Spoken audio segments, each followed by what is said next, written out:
je suis artiste, photographe artiste. Donc je m'inscris plutôt dans cette appellation qu'on dit artiste plasticien.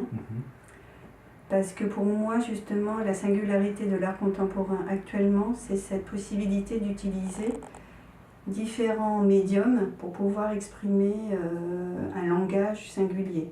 Donc après, il y a des médiums qui vont être plus ou moins dans un rapport plus intime, donc que je vais explorer plus régulièrement, tel que la photographie. Mais je peux aussi bien explorer l'édition, l'art numérique aussi, la photographie. Et j'ai commencé aussi par le dessin, en fait toutes les techniques qu'on dit traditionnelles, mais voilà, qui participent aussi au médium que les artistes s'approprient pour voilà, exprimer un langage singulier actuellement.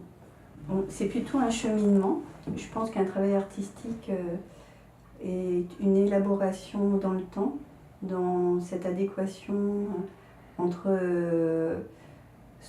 soi, son intimité, mais aussi les choses qui évoluent dans notre relation au monde et aux autres. Donc moi, voilà, je vois ce travail plutôt comme une progression et un accompagnement de questionnement, de regard, de relation avec voilà, le monde et autrui. J'ai compris que l'art, en fait, était pour un questionnement, qu'il n'y avait pas de réponse forcément à donner à travers l'art, mais que l'art avait ce pouvoir de poser des questions. La photographie du flou, je l'ai développée par rapport à ce que c'est la perception de la réalité. Quelque part, on a une perception du monde qui est beaucoup plus vaporeux, qui est beaucoup plus non perceptible comme ça dans les détails visuellement. J'ai vraiment voulu explorer ce rapport à l'image, du spectateur à l'image. Qu'est-ce que voir en fait? C'est poser la question qu'est-ce que voir? Quand ma famille est venue en France, ils pensaient juste venir pour un temps très très limité, peut-être 1 ou 2 ans, le temps que les choses se calment. Et donc mes parents ont laissé pratiquement une grande partie des photos de famille au Cambodge.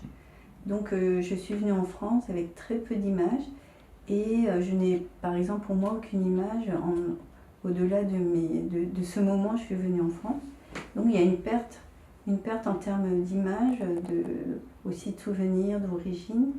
Et ce travail, mon travail, je pense, plastique, re-questionne un peu cette perte. La photographie porte à tel point, en fait, une mémoire, un temps, un lieu. Retourné presque 33 ans plus tard, vous avez l'impression d'être chez vous. Est-ce que vous pensez que ces 2 courtes années que vous avez passées sur place ont pu imprimer en vous quelque chose de quasi éternel? Oui, je pense une certaine sensibilité à la lumière, d'où peut-être aussi ce rapport intime avec la photographie, puisque la photo, en tout cas à l'époque où j'ai fait la photographie, c'était la lumière développée voilà, dans le bain, voir l'image se révéler. Donc c'est vrai que j'ai des images plutôt de lumière, d'ombre, voilà quelque chose qui est presque impalpable.